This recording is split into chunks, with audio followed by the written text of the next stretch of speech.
Hello dear students, my name is Smita BK. I am a lecturer in biology at Angadi College of Commerce and Science, Belgaum. So today I am going to deal with the topic known as reproduction.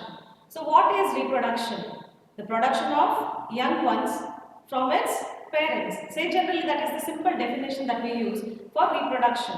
So here let us look into the exact definition, or say why do we or how do organisms reproduce? That is one question. At the same time, it is important to know that what is the necessity of reproduction.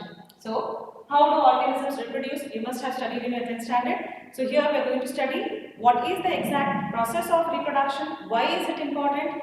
Say the answer is of course in order to continue the species, or say in order to sustain life we need to reproduce. So, here the definition goes.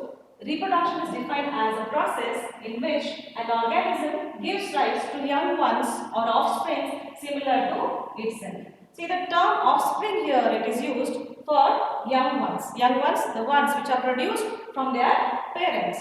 So why is it important? It enables the continuity of the species, which means the species continues from generation to generation. So that is the main reason for reproduction, or else we would have become extinct like the dinosaurs. So you must have been seen dinosaurs on movies and on TVs or animation cartoons. So what is it? So dinosaurs are not present now, are they? I don't think so. They are present, not even a single species of dinosaurs are present today, because it is known that they were present 200 million of years ago. That means they lived during that era of the Jurassic era, and suddenly, that is by discontinuity of the species, they became extinct or disappeared. Say it is approximately 65 million years ago, they became extinct. So hope we don't become extinct, but the extinct species here, there are many examples of extinct species, either it is unicellular or multicellular organism. Generally when you are talking about, every organism have to reproduce. The main reason is to continue its species. So it is important to know another term here. That means the reproduction depends on its lifespan. So here lifespan,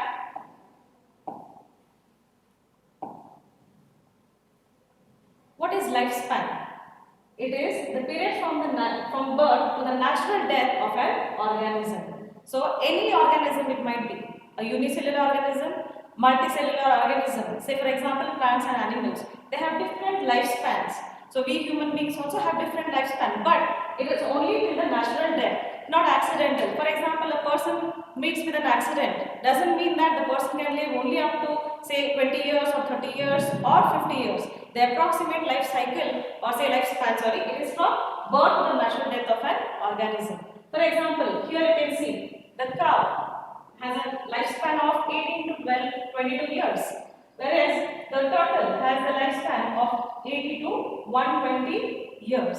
Say similarly we have even elephant which can live up to 70 years, crocodile up to 100 years, and these monarch butterflies. There are different butterflies which can live at different time or lifespan, whereas this monarch butterfly can live up to 12 months. That means a year. Its lifespan will complete in a year. Whereas rose plant 5 to 7 years, crow as well as the parrot. See, even though here the crow as well as the parrot, they look similar. The size is almost similar, but their lifespan is totally different. See, it is 10 to 22 years in the case of crow, whereas the parrot can live up to 150 years as well. Whereas the pine tree, it can live up to 200 years, whereas these banana plant live up to 15 years, and the drosophila or the fruit fly can live up to 28 days. So it is also important to know that the lifespan is the most important process in the living organism.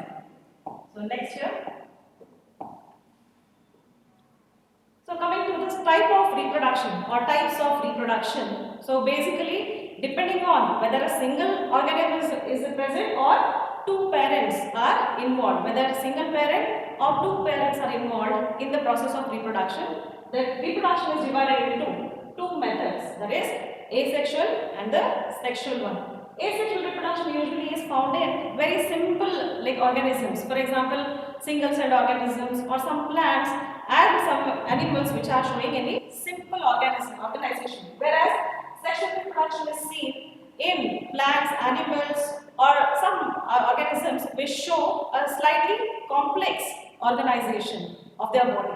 So based on this, we have two types, asexual and sexual. So in this video, we are going to give more importance on asexual reproduction. So asexual, what does the term mean? A here refers to without, and sexual here refers to without involvement of the gametes. So here asexual refers to without involvement of the gametes, and the process is involved only by a single parent. That is, a single parent will give rise to an offspring of its own kind. So next, we'll move to the next slide. Asexual reproduction. So here is the definition, students. You can see when offspring is produced by a single parent with or without the involvement of gamete formation, the reproduction is asexual. It is seen mostly in the simple type of organisms. Here, in this method, a single individual or the parent is capable of producing offspring. So as I said, reproduction is producing offsprings, but here it is only a single parent or the individual gives rise to its own kind, and those offsprings are exactly similar to their parents, and they are called as clones. This is an important term here. Clones refer to morphologically and genetically similar offsprings. What do you mean by morphologically? See here, morphologically refers to those organisms which are externally or external appearance is exactly similar to their parent, as well as genetically. Here genetically refers to their genes or the genetic makeup is exactly similar to that of their parents. So that is called as morphologically and genetically similar to their parents. So this is about asexual reproduction. So next, let us see here. Now coming to types of asexual reproduction. So types of asexual reproduction, there are different types or methods of asexual reproduction. Out of them, it is fission. So fission can be of two types, binary fission and multiple fission. I am going to deal with that. Next, fragmentation, budding, vegetative propagation, regeneration and spore formation. So these are the types of the asexual reproduction. Here, as I said, binary fission is made up of or divided again into, fission is divided into binary as well as multiple fission. So these are the two types. So with examples, I am going to explain about this. Oh, see, types of fission, binary and multiple. As I told now, binary, bi here refers to two. Bi refers to two.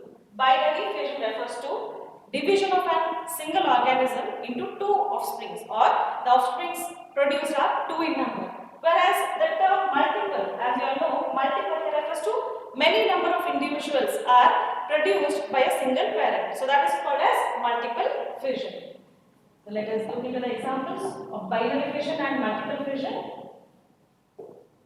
Okay, so here, binary fission. In this case, you can see that at the end, offsprings are produced, that is, they are two in number. But the mode or the type of fission may be again three types. See here, one is irregular binary fission. Irregular binary fission as we talk here. In the case of amoeba, transverse binary fission in the case of paramecium, and longitudinal binary fission in the case of euglena. Okay, so here three different types of binary fission again. So at the end, here you can see amoeba. These are called as pseudopodia. These are the pseudopodia here.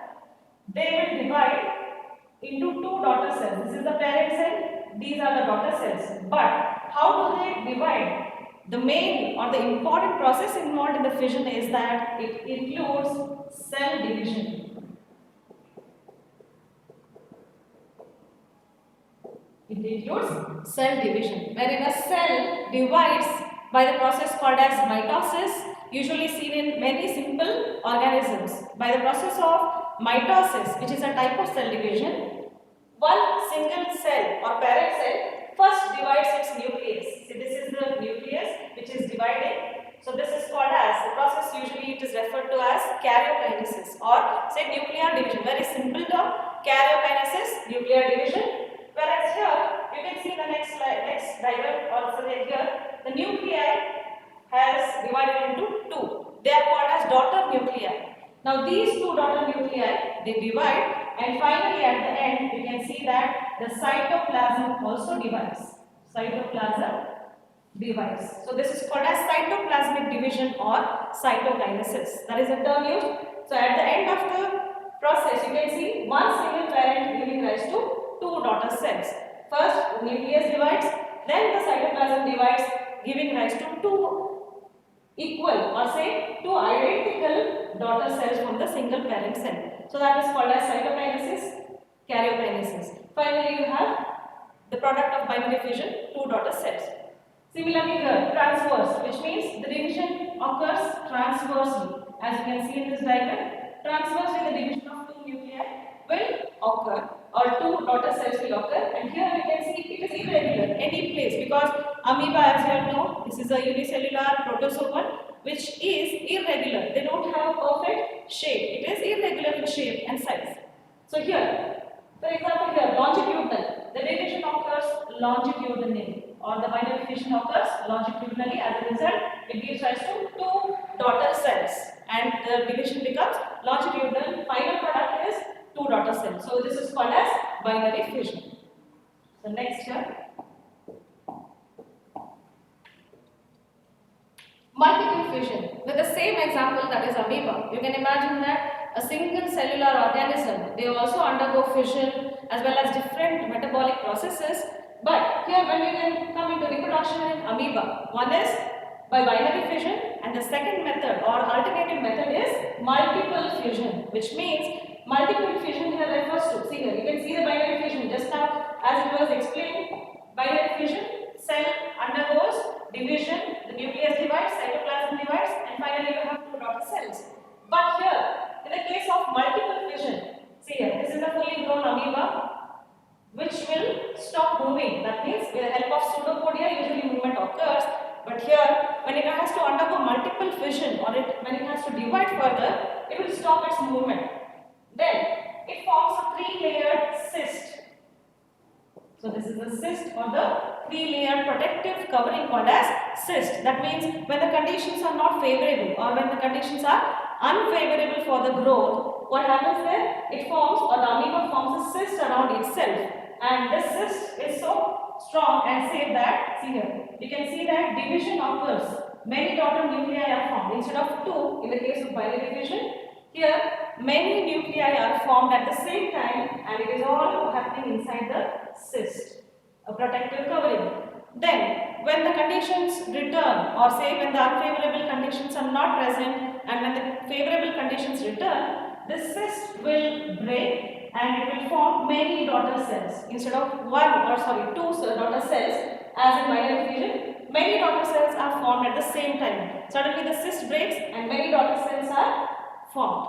So this is called as multiple fission. That's why the term multiple is used, because multiple daughter cells or many daughter cells are present here. So this is about binary fission. Next, fragmentation. So you must have seen this spirogyra. You have observed this spirogyra, generally the green algae that grows in, let's say, moist shady places or watery, where there is waterlogged place. So generally we call it as, say, the green algae which is named as spirogyra. This is the image which is seen under microscope. Because of the spiral chloroplast, it looks, or say this is called as spirogyra. Spiral chloroplast that is present. That's why the name spirogyra. So if you look into this spirogyra, so this is a single parent. This also undergoes asexual reproduction. We are dealing with asexual reproduction here. You know that single parent is present. The process called as fragmentation occurs, which means here this spirogyra, entire filament we call it as. So this filament will break into many fragments. Accidentally it breaks into, say, fragment 1, 2 and 3. This fragment is capable of growing again. That means growing independently without the parent. So as a result, from a single parent, many fragments or daughter cells are formed from a single parent. That process is called as fragmentation. So that is the second type of asexual reproduction here, fragmentation. Next here is budding, which is commonly seen in yeast and hydra. So this yeast here, it is a unicellular fungi. Hope you are aware. This yeast is the only unicellular fungi. Most of the times the fungi is multicellular, but exceptional cases yeast. Whereas hydra, which is a sealant trait, you will be able to find it in the fresh water or also in marine habitat. So hydra and yeast, they undergo the process called as budding. So always remember, any type of the asexual reproduction, if you see, the main process involved is cell division, nuclear division, cytoplasmic division, finally resulting into an offspring. Say for example, budding. This is the yeast, single cell yeast. You must have seen yeast, or you must have used it in the bakery product also, making of the bakery product. So that yeast is a single cell organism. So this is the parent yeast cell. It forms the bud. See here, slowly there is one outgrowth. So that is called as the bud. As you can see, the nucleus is dividing. As a result, you can see even the cytoplasm divides. First the nucleus divides, then the cytoplasm divides, and you can see bud with the new nucleus here. Then, as a result, again you can give rise to many daughter yeast with a single nuclei as well as a single bud. This bud can just detach from the parent body, fall out and produce a new individual. Right? So this can fall off from the parent or detach from the parent, sorry, and produce a new offspring independently without depending on the parent. What is the process involved here? Cell division. Whereas here, parent hydra. This is the hydra. Of course, it is multicellular but with simple body type because it belongs to phylum Coelenterata, which is the second phylum that you are going to learn in animal kingdom. So here, this parent hydra forms a small bundle. Next, this new bud will grow and it will just detach from the parent body, fall off and grow into a new individual. So that is called as budding.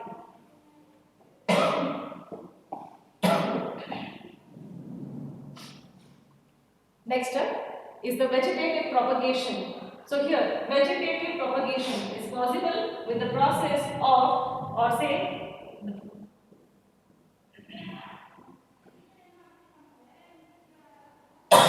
the propagules or vegetative propagules, what we call it as.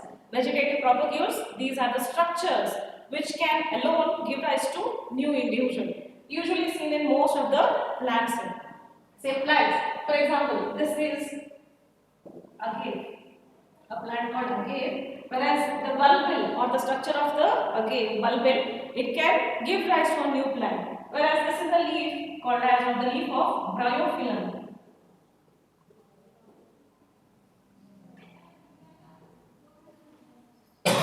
which has adventitious buds. Say the production of the buds here. So these are the small leaf buds as well as the roots you can see here. So these are the small plantlets which can detach from the parent body and produce a new plant. So that is again by the help of vegetative propagation. Then these are eye buds, germinating eye buds. You must have seen those outgrowths from the potato. You just keep a potato for 3 to 4 days without attending it. Due to moisture, you can see those eye buds which are present. They are called as germinating eye buds. So that is also one type of vegetative propagation. Then you have this ginger, which show these adventitious roots. Say of course this rhizome, the structure is called as rhizome. These are also, say one part of the ginger, if you just pick it and if you just lay it in the soil, you can produce a new plant or the plant is produced. So due to vegetative propagation. Whereas these are natural methods that are occurring in different plants, whereas there are certain artificial means, that means a human being can artificially manipulate with two different plants. That means two different plants of different characters are brought together in order to produce a new plant. Say for example, we call it as grafting. So this method is called as grafting. So you can see the plant of interest, two plants of interest are mixed with each other with a scion and a stalk. This is called as scion and this is stalk, which is both fixed together with the help of a tape and it can produce the offspring. For example, here I have shown a mango plant which is produced due to grafting. So this is the means of vegetative propagation. Next here. Okay. So let us continue. The next slide, we are going to look into the next type of asexual reproduction, that is regeneration. So what does this regeneration mean? Regeneration here refers to which refers to again generation, or here to generate or to produce or to form another body here. So regenerate represents producing another type or another part of the body. Say you have seen this regeneration property in the wall lizard, wherein the wall lizard, say during fighting, what happens? The tail might be lost, but the lost tail or the part of the tail there again grows or regenerates. This is possible in some of the lower organisms. For example, planaria. This is planaria as it is written here. So planaria is a flatworm. It is a flatworm belonging to the phylum Platyhelminthes, which means flatworm. So dorsally and ventrally they are flattened and they are present in the freshwater as well as marine habitat. So this planaria, here you can look into this diagram. See, this is one planaria worm, which is a flatworm. So that will undergo regeneration. That means accidentally, if the body part, say for example, this is the head region, this is the thorax region, and here the last part, tail region. So this head, middle piece as well as the tail region. Say by chance, if the head region cuts, say it can grow into a new individual by the property of regeneration. Say if it loses head and the tail, only the middle piece is left out. That also can be regrown to form a full organism. See, this is the new organism or the new worm produced. Similarly, tail part, if that is also lost, it can be again produced by the property of regeneration. So what is the basic methodology or basic property involved here? Regeneration undergoes here, or the meaning here, the main property is cell division. So cell division will occur. Mitotic division occurs and finally you have the new organism formed. So that is about regeneration.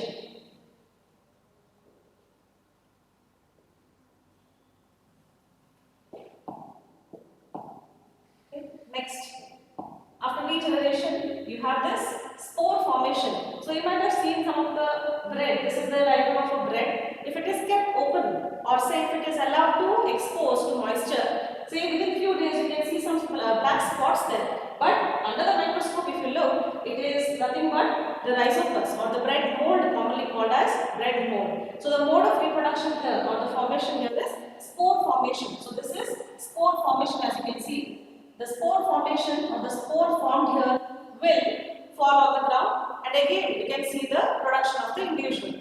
So here, this is the rhizoid or the root-like structure here. This is the stolon or the horizontal stem, and here you can see these small spores here. So if they fall on the ground, immediately they can give rise to another rhizopus. It is in the case of fungi. Whereas another fungi what we have here is the penicillium. You might have heard about the wonder drug, penicillin. So penicillin is extracted from penicillium and it is called as the painter's brush because it looks like that of the brush, paintbrush. So mainly it is because of these conidiophores, or say conidiophore. This is the structure here you can see, and these are the conidia. Conidia is nothing but cone-like structures, and these are the spores. So they just fall on the ground and produce into a new individual. Similarly here, even in this case rhizopus, both the cases you can see the spores form, and the spores will fall on the ground and they will produce into a new individual. So this is a very common mode of reproduction or asexual mode of reproduction in most of the fungi. Either it is unicellular or multicellular. So you must have seen this spore formation. Next, coming to the next slide. Say similar to that, zoospores. Those spores what you found in the previous slide were non-motile, or they could not move from one place to another. But here there are zoospores. Zoospores here refers to, zoo always refers to, say they have motility, or they are called as motile. Motile, which means they can move. So this zoospores, it is seen in Chlamydomonas. So Chlamydomonas is an algae, green algae, unicellular green algae. So this Chlamydomonas, this is the main parent body. As I said, single parent body, it is involved in the asexual reproduction. So they have the capacity to produce these small spores called as zoospores, which looks exactly similar to each other as well as the mother body or the parent. So here this parent will give rise to many zoospores, and those zoospores can move with the help of flagella. These tiny structures are called as flagella. Singular flagella, plural flagella. So this flagella can help the organism to move, or say help the spores to move, and as a result they produce into a new individual. So this goes on and the life cycle continues in the case of Chlamydomonas or the green algae. Next is gemmules in the sponges. See, these are the gemmules. Say you might have heard about the sponges. So for example, cycon or the bark sponge, Euspongia, what we speak about. So this sponge has the internal structure on the asexual reproducing buds called as gemmules. So these gemmules here, these are tiny structures. Okay, these are nothing but the spicules, which is nothing but the endoskeleton. This is the outermost covering, whereas internally you can see these gemmules or tiny, circular structures, they are called as gemmules. So this can give rise to a new individual. So we call this as the mode of asexual reproduction, in which one single parent gives rise to many daughter cells, or say many individuals, offsprings. So gemmules in sponges is also another mode of reproduction. So asexual reproduction, hope you have understood this. Say in the next class we are going to continue about the sexual reproduction, or say in which two parents are involved. Thank you. Thank you everyone.